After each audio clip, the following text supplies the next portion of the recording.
Nasa Sampaloc, Manila ako at dito may napakasarap at kakaibang turon dahil may halong ram yung turon nila at talaga namang dinadayo at napakabilis maubos ng tinda nilang Bananarama. Dito lang yan sa may Padre Noval Street, Sampaloc, Manila at ito ang Mang Toots Food House. At ayan na, luto na ang Bananarama ni Mang Toots. Pero bago ang lahat, kakain muna tayo ng pork binagoongan, chicken cordon bleu, inihaw na liempo at pork sisig. Kaya tara, kain na tayo! Pork binagoongan na perfect ikanin talaga at sakto lang yung pagkaalat nito.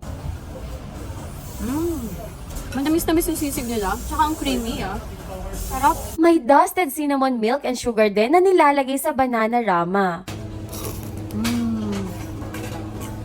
Grabe, ang sarap.